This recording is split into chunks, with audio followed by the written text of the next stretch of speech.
All right, practice 4 is the books. First day in the stadium, so it's good to get back in Daddy Ficklin.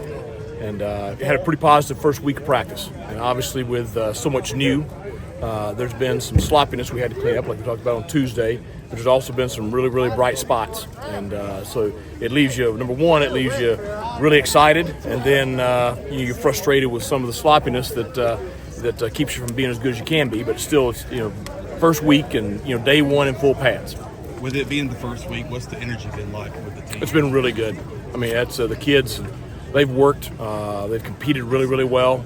Now it's been a lot because we went 3 straight days. We went Thursday, Friday, Saturday. So after not having anything and then going into that, they're ready for a couple days off. But their energy's been really good.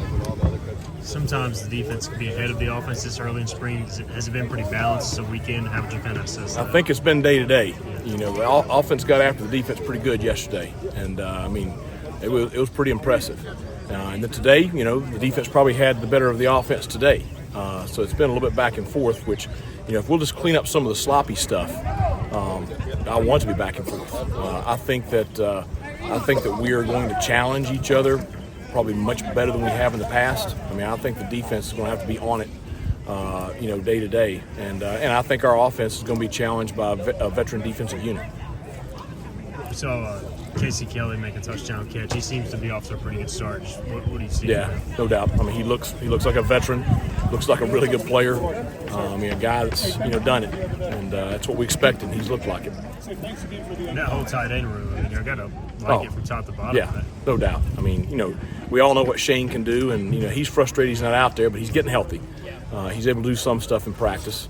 And then you got the young guys, DeCirio and Antonio, and then we have another one coming this summer. So it's a very strong room. With the weather the way that it is and the wet and everything like that, how important is ball security on a day like today? Yeah, that was real important. That ended the first drive for the one offense was a turnover, but we got to be ready to play in it this fall. So it was good to have a day like this in it. Defensive front being one of your most experienced position groups, it looked like they got some pressure there late in the spring, or in the scrimmage. So well, that was good to see today. Yesterday they weren't able to generate any pressure, which I was excited about our offensive line and the way they practiced yesterday. So again, that group has been a little bit of a back and forth, much like I talked about with the whole unit. First day in full pads, how important is it for the contact aspect, for tackling, for thud? What does it mean? Well, that's it. Reporter Joey, hey, you get your guy right here. No, it's very important, and that's we talked about that, and it was a big piece yesterday because we were in shells and we had thud contact, which was pretty intense, and then today, full contact, and it's one thing to do it in shorts, but it's another to do it with contact, and so I would anticipate our execution getting cleaner and cleaner as we go on into next weekend. How would you assess the quarterbacks 4 days or 4 practices in the spring camp? They can both do it. That's the one thing I'd say. It's going to be a competition. And I'll tell you, Raheem Jeter's had a good week. I thought he looked very good yesterday. But they're both talented. Now, they got to clean some stuff up. But a lot of it is just, running the whole show. But I would say we're very pleased after 4 days.